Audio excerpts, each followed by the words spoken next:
திருச்சிற்றம்பலம்.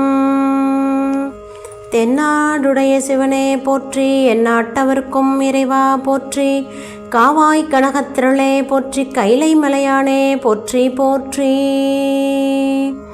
குருவர்களாலும் திருவர்களாலும் இன்றைய தினம் தாயுமான சுவாமிகளுடைய குருபூசை திருநாள். இந்த நல்ல நாளிலே அவரை பற்றி சிந்திப்பதற்கு குருவர்களும் திருவர்களும் கூட்டியுள்ளது. திருச்சிற்றம்பலம். தஞ்சை மாவட்டத்தின் வேதாரண்யத்தில் கேடிலியப்ப பிள்ளை என்னும் சைவ வேளாளர் வாழ்ந்து வந்தார். வேளாண்மை குலத்தொழில் என்றாலும் எல்லையற்ற சிவபக்தியால் அவ்வூரின் சிவத்தலத்தின் நிர்வாகத்தையும் கவனித்துக் கொண்டிருந்தார். ஆலயம் புதிய ஒழுங்குக்கு வந்தது. அப்போது நாயக்கர் ஆட்சி காலம். திருச்சியில் விஜயரங்க சொக்கநாத நாயக்கர் ஆட்சி புரிந்து வந்தார். அவர் கடல் நீராடி வேதாரண்யேஸ்வரரை தரிசிக்க எண்ணி அங்கே வருகை புரிந்தார். கேடிலியப்ப பிள்ளை மன்னரை முறைப்படி வரவேற்று மரியாதைகள் எல்லாம் செய்து தரிசனமும் செய்து வைத்தார். கோயில் வழிபாட்டில் இருந்த நியமங்களையெல்லாம் கண்டு கோயிலின் ஒழுங்கான முறையான நிர்வாகத்தையும் கவனித்த அரசர் நிர்வாகியான கேடிலியப்ப பிள்ளையின் கல்வி தேர்ச்சியையும் கவனித்து கொண்டார். இத்தனை திறமை வாய்ந்த இவர் இருக்கும் இடம் இதுவல்ல என முடிவு செய்த அரசர் அவரை திருச்சி அழைத்தார். கேடிலியப்ப பிள்ளை திருச்சிக்கு வந்து அரசாங்கத்தின் அமைச்சு பதவிகளில் பெரும் கணக்கர் பணியை ஏற்றுக்கொள்ள ஆணையிட்டார். கோயிலின் நிர்வாகத்தை தக்க நபரிடம் ஒப்படைத்துவிட்டு திருச்சிக்கு வரும்படி கேட்டுக்கொண்டார். கேடிலியப்ப பிள்ளைக்கு வேறு வழியில்லாமல் போயிற்று. கோயிலை தக்க மனிதர்களிடம் ஒப்படைத்துவிட்டு திருச்சிக்கு செல்ல தீர்மானித்தார். கேடிலியப்ப பிள்ளைக்கும் அவர் மனைவியான கஜவல்லிக்கு ஒரு ஆண்மகன் பிறந்திருந்தார். ஆனால் கேடிலியப்ப பிள்ளையவர்களின் அண்ணாவான வேதாரண்யம் பிள்ளைக்கு மகப்பேறு வாய்க்காததால் சிவச்சிதம்பரம் என்னும் பெயர் கொண்ட தம் மகனை தம் அண்ணனுக்கே முழு மனதோடு சுவிகாரம் செய்து கொடுத்திருந்தார் கேடிலியப்ப பிள்ளை. பின்னரே திருச்சிக்கு மனைவியோடு வந்தார். அங்கே மலைக்கோட்டையில் வீற்றிருந்த தாயுமானவரை தினம் தினம் தரிசனம் செய்து வந்தார். அவர் மனைவியும் அவருடன் செல்வார். ஈசன் தாயுமானவராக செட்டி பெண்ணுக்கு பிரசவம் பார்த்து தாயுமான கதையை நினைந்து நினைந்து மனம் நெகிழ்வார். ஏற்கனவே பிறந்த பிள்ளையை அண்ணனுக்கு கொடுத்து விட்டதால் தனக்கு இன்னொரு மகன் பிறக்க வேண்டும் என ஈசனிடம் முழு மனதோடு வேண்டினார். சிறிது காலத்தில் அவர்களுக்கு ஒரு ஆண் மகன் பிறந்தான். தாயுமானவர் அருளால் பிறந்த அந்த பிள்ளைக்கு தாயுமானவர் என அவருடைய பெயரையே சூட்டினார். குழந்தை பிறந்தவுடனே அதன் அங்க அடையாளங்களில் நிறைநிலைகள் பல தென்பட்டன. அதோடு குழந்தை ஒரு ஞானியாக யோகியாக பரநாட்டத்தில் மேன்மை அடைவான் என ஜோதிடரும் கணித்து சொல்லவே பெற்றோர்கள் மனம் மகிழ்ந்தன. குழந்தைக்கு வயது 5 ஆயிற்று. பெற்றோர்கள் குழந்தையை வித்யாரம்பம் பண்ணி பாடசாலைக்கு அனுப்பி வைத்தார்கள். திருச்சியில் சிறப்பான பாடசாலை ஒன்றில் கல்வி கற்றார் தாயுமானவர். தமிழ், வடமொழி, கணிதம், ஜோதிடம் போன்றவற்றில் தாயுமானவர் நிபுணராக விளங்கினார். சைவத்தில் அதிகம் ஈடுபாடுடன் தேவாரம், திருவாசகம், சைவ ஆகமங்கள், அருணகிரிநாதருடைய திருப்புகழ் போன்றவற்றை நன்கு கற்று வந்தார்.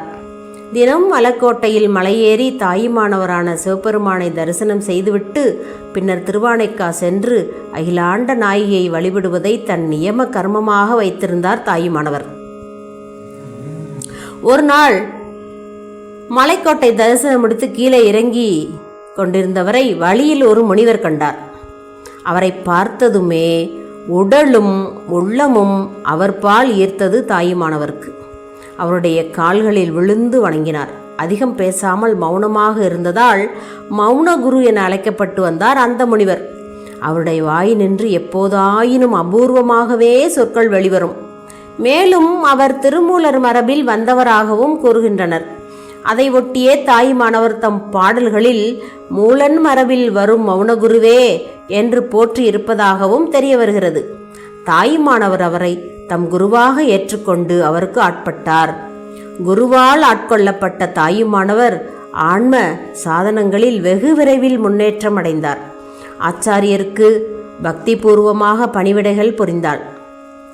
குருவிடம் மாறாத பக்தியும் பாசமும் வைத்திருந்த தாயுமானவருக்கு சில காலம் குருவை பிரிய நேரிட்டது. பிரிந்திருக்கும் காலத்தில் மனம் குழம்பி தவித்தார் தாயுமானவர். குருவோ இதற்கு கவலைப்பட வேண்டாம் எனவும், சீடன் தனது கர்மாக்களின் பெரும்பகுதியை பூர்த்தி பண்ண வேண்டிய இப்பிரிவு எனவும், அதன் பின்னர் அமையப்போகும் குரு சீடன் உறவு மிக மிக சிறப்பாக அமையும் எனவும் உறுதிமொழி கூறியதோடு அல்லாமல், சீடனுக்கு பிரியும் வேளையில் சும்மா இரு என்னும் மந்திர உபதேசம் செய்துவிட்டு சென்றார்.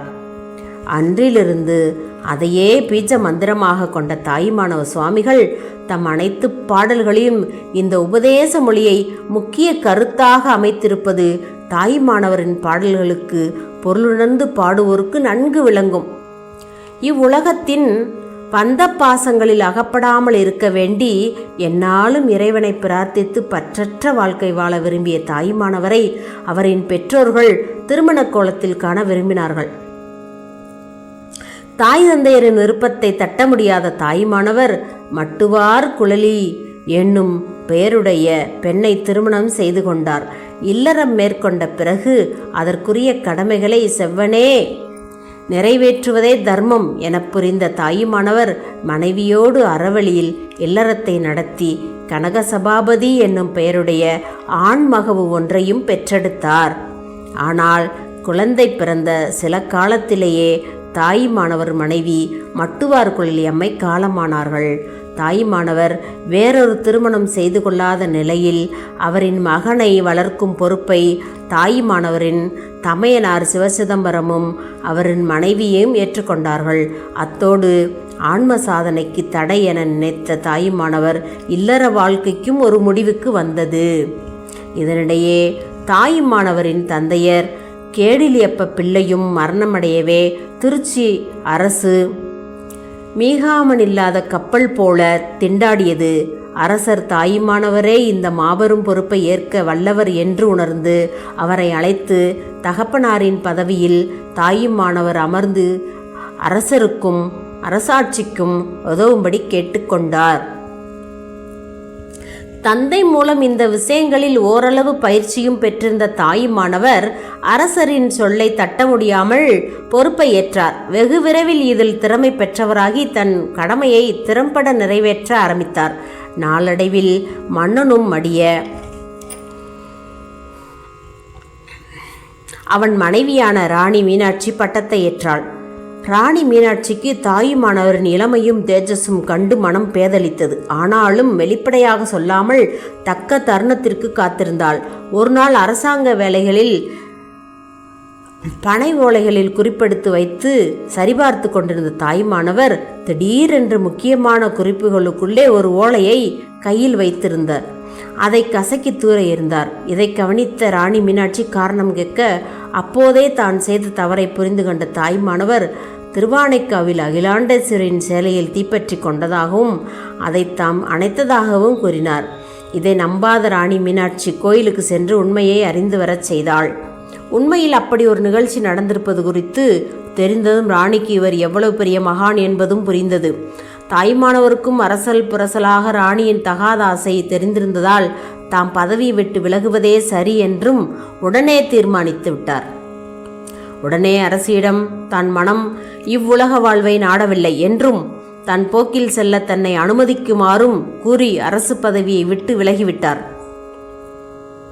வெளியே வந்த தாயுமானவருக்கு மீண்டும் அவர் குருவின் தரிசனமும் கிட்டி அவர் மூலம் சந்நியாச ஆசிரமும் உபதேசமும் கிடைக்கப்பெற்றது. அன்று முதல் கோவனாண்டியாகவே இருந்து கொண்டு அதே திருச்சியில் வசித்து வந்தார். அவர் இருந்த உத்தியோகத்தின் மேன்மையையும் செல்வாக்கையும் செல்வ நிலையையும் இப்போது இருக்கும் நிலையையும் பார்த்த அன்பர் ஒருவர் அவருக்கு குளிர்காலத்தில் போர்த்தி கொள்ளவென ஒரு அழகான காஷ்மீர பட்டுச்சால்வையை பரிசீலிக்க அவரோ அதை உடுத்த உடையில்லாதிருந்த ஒரு பிச்சைக்காரிக்கு கொடுத்து விட்டார். தாம் கொடுத்த சால்வை எங்கே என கேட்ட அன்பரிடம் அகிலாண்டேஸ்வரிக்கே கொடுத்து விட்டதாய் பதிலளித்தார். இப்படி பார்க்கும் பெண்களிடமெல்லாம் இறைவியை பார்த்த தாயுமானவர் யாத்திரையாக கிளம்பி ராமேஸ்வரம் சென்று திரும்பும் வரும் காலையில் ராமநாதபுரத்திற்கு வெளியே லட்சுமிபுரம் என்ற ஊரில் சமாதியடைந்தார். இவரின் காலம் 18ஆம் நூற்றாண்டாகும். இவர் 56 தலைப்புகளில் 1452 பாடல்களை பாடியுள்ளார். இவருடைய பாடல்கள் வள்ளல் பெருமான் பாடல்களுக்கு முன்னோடியாக இருக்கின்றது. அன்பர் பணி செய்ய என்னை ஆளாக்கி விட்டுவிட்டால் இன்ப நிலை தானே வந்து எய்தும் பராபரமே என்று பராபரக் கண்ணி முதல் கொண்டு இவர்கள் பாடல்கள் எல்லாம் மிகவும் அற்புதமான திருப்பாடல்களாக அமைந்துள்ளது. அடியார் பெருமக்கள் அவருடைய பாடல்களை பாடி சிந்திக்குமாறு அன்போடு வேண்டிக் கொண்டு இந்த வாய்ப்பை நமக்கு நல்கிய குருவர்களுக்கும் திருவர்களுக்கும் நன்றி பாராட்டி அடியார் பெருமக்களுக்கும் நன்றி கூறி அமைகின்றேன். திருச்சிற்றம்பலம்.